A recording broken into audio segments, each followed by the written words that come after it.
Gav, thank you so much for making time. Big performance yesterday, not so much the result, but plenty of positives. How's the team feeling?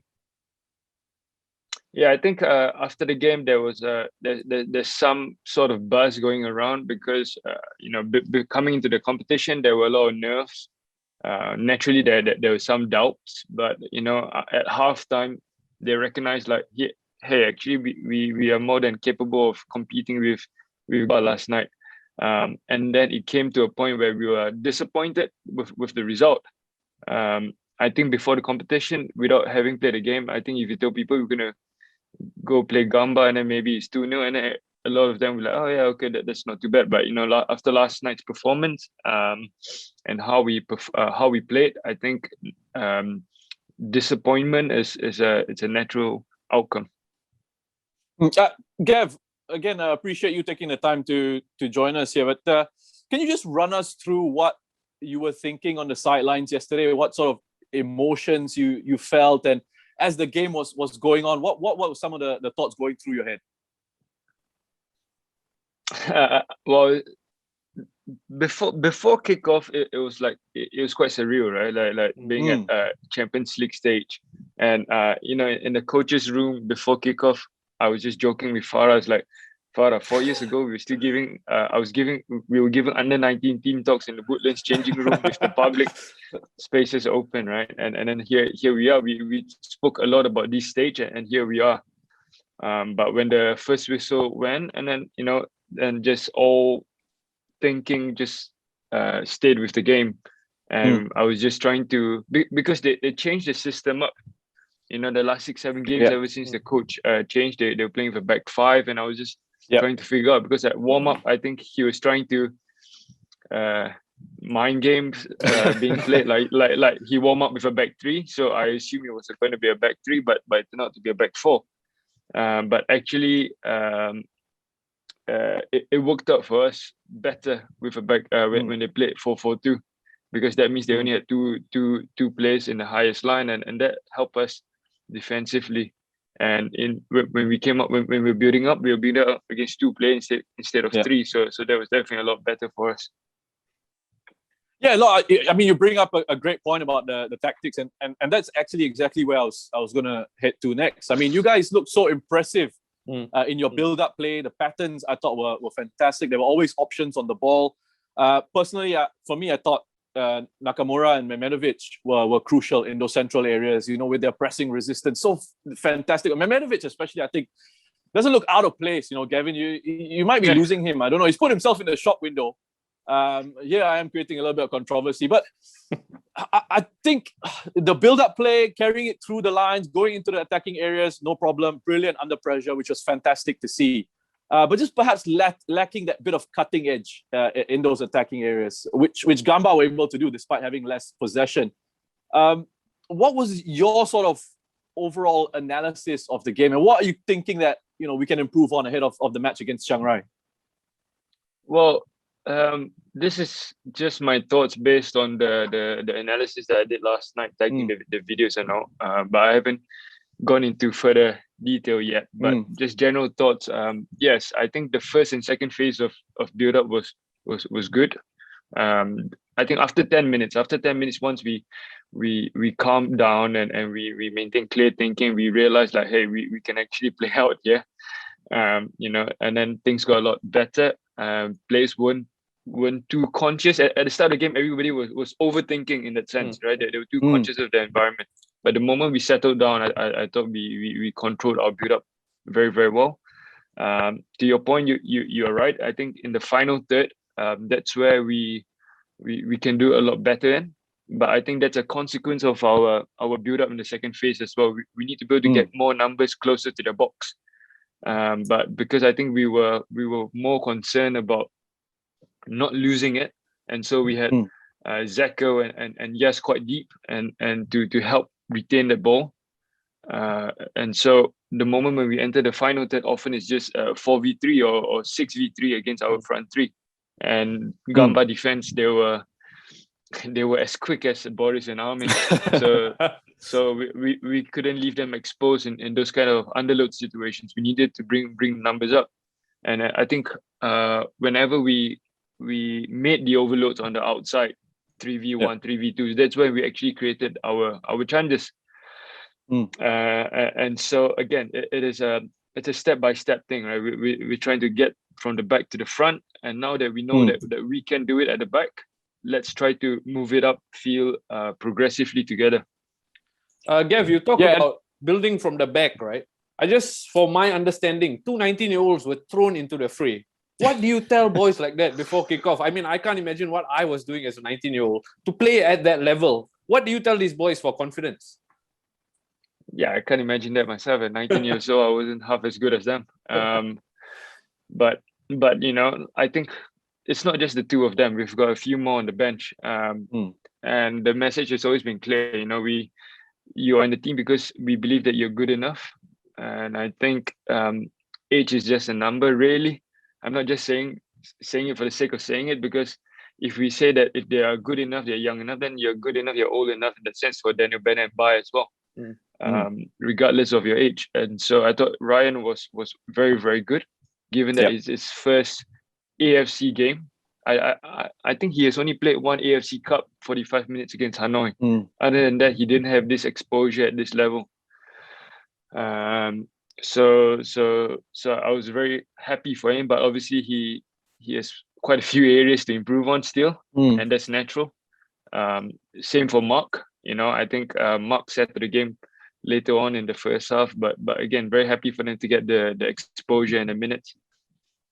Yeah, you touched on the fact that you've got a squad really full of mostly young players in there, and the schedule is compressed. It's going to be tough. I just wonder how you guys are going to manage the intensity as the game goes on. Are we going to see as the games go on, as the weeks go by? Are we going to see a little bit more rotation from you, Gavin? Yeah, definitely. We would rotate what is necessary. We won't rotate just for the sake of rotating it. And I'm sure that you will see more of the younger faces coming in. And it's our job to create a environment, a system for them to flourish and not leave them exposed at this stage. Because like you saw last night with Ryan playing and Mark playing, there were moments where they look out of place, but majority they were playing contributing a big role in the game, and that's because of the setup and the senior players guiding them through the process as well. So yeah. I mean, I know after carry you, on, Roshan. Speaking about rotation, see, so many questions for Gav that we are chomping at the bit here. Very special guest. We talk about rotation. I you can choose not to answer this. I have some concerns about Yashir. He looked a bit injured, carrying something yesterday. Is there a big concern going into the next game? Because he didn't look 100% after getting that knock on the knee. Yeah, we'll be having a better assessment today. He got a kick on the patella or the kneecap. And so we're just hoping that it's a minor contusion that can be healed relatively quickly. But we'll know better today, because yesterday, you know, after the game, adrenaline and all, it wasn't the best time to assess. And so fingers crossed, we are hoping for positive prognosis in the sense. Rosh has played at the level, so if you need, just give him a ticket. He'll fly down if you need. Hey, I've already got the jersey. By the way, Gav, that's a hint that I'm ready to get down to Uzbekistan and Tashkent if you need. Well, you got to pass the yo-yo test first. Dude, I will last like all of 2 minutes maybe, and then just call it quits. So maybe you want to wind down the clock, you can throw me in. But seriously speaking, you know, what do you guys do to sort of try and maintain the freshness levels in terms of that recovery? What are you guys doing? What's the plan for that? Yeah, so definitely we've got our recovery protocols. We've got our recovery sessions in the gym and the pool, and then ice baths, and then, you know. But I think the most important factor we need to focus on during this period is sleep. The quality of sleep is the most important, and so we want the players to lie in more, especially after the game, if they can. Some are early wakers naturally, so sleep is the most important, and then getting them the right food during this period is also very, very important. And yeah, you know, on the pitches, we can't do much. Basically, it's a lot of recovery and just walkthroughs in that sense to put a picture into their head about the upcoming position. So a lot of video work as well. We've done, I think, more than 10 video sessions here. to help improve our understanding of what's coming ahead of us. Yeah, you touched on Gamba, and you're thinking that they might play with a back five or a back three. So what I really wanted to ask you about was how much of your game planning is opposition specific, and how much of it is based on what your own strengths are as a team? The starting point is always us, right? The starting point is always about how we want to play. So we have principles that we want to play to, and the opposition just comes into part as to we want to look at the opposition and see how best our principles would stand out in that sense. So for example, if they play a back three, then in order for us to play out from the back, it might just require Zako or Yasir to be in certain spaces at certain moments. But it's not massive changes, because we believe that once you're on the pitch, you make the decisions, and we create a framework for you. Play within the framework, and because a lot of rotations you see that Zako, Kyoga, Yas make, it is we don't do that unopposed. We do that everything in training and in game specific moments. We just give them possibilities, guidelines as to where they can go, where they should go, and at the end of the day, they're good players. They make their own decisions, and we all trust that they're making the best decisions based on what they see in the game, and so that's why we are quite fluid with those rotations. Oh, you must have seen a bit of Chiang Rai as well. What are you expecting from them in the next game? Yeah, I think Chiang Rai. I haven't really studied the game from last night when they played Jeongbuk, but I think it was quite similar to their cup run, in FA Cup in Thailand. I think it'll be a bit 5-5-4-1, 5-2-3, whatever you call it. Defensively very compact, and then they're very, very quick on the break. And when they're high up the pitch, they've got wide area danger with Bill in the box. And so these are the stuff that we need to be aware of, and that means we need to be even better with our build-up, to reduce transition moments and stuff like that. And having given such a good account of yourself on match day one, obviously there's a wave of optimism all over social media. I just want to know, in the mind of a professional, does that add pressure in any way? Because the boys will be reading this, you will be reading this, all the stuff on Twitter, on the newspapers, on social media. Is there any added pressure, or is that added motivation really to fly the flag? To be honest, I think the players they have more of a life on social media than I do. So they probably read more than me. Right? Because look at our young ones, they've got 1 million followers or something. But no, in all seriousness, I think the optimism this time is good. It's positive for us. It helps create some momentum, helps with our belief. That wasn't necessarily as strong as before the Gamba game. We thought that we could do it, but maybe we didn't really believe in it, in that sense. So, but I think with all the support and from our families, friends, and fans back home, it just gives us the extra boost, because our mindset is clear. We've got nothing to lose. Nobody really given us any hope or expected anything from us. So we've got nothing to lose and everything to gain, basically. And so with that said, I think we can only progress forward. What's your take, Gavin, on how, we mentioned confidence, and we sometimes mention players. We think about players perhaps getting the jitters on the big occasion in those situations. Do you have any thoughts on how we can try and improve those mental aspects for our local guys, not just Tampines, but I think Singaporean football players, to think of themselves as, we belong here, we deserve to be on the stage, let's show what we've got, rather than sort of feeling those nerves and that expectation? This is something we often speak about in our meetings, and we often say humans adapt to the environment. Right, once you're exposed to certain environment, you get used to it, and then it's normality for you. And when it's normal, then it's a lot easier. But the danger is you become comfortable and you become complacent. So I think the only way to overcome such nervousness, as we say, then you just got to be exposed to this level of football more often, and once you get this kind of exposure, then I believe that you're able to adapt to those kind of situations.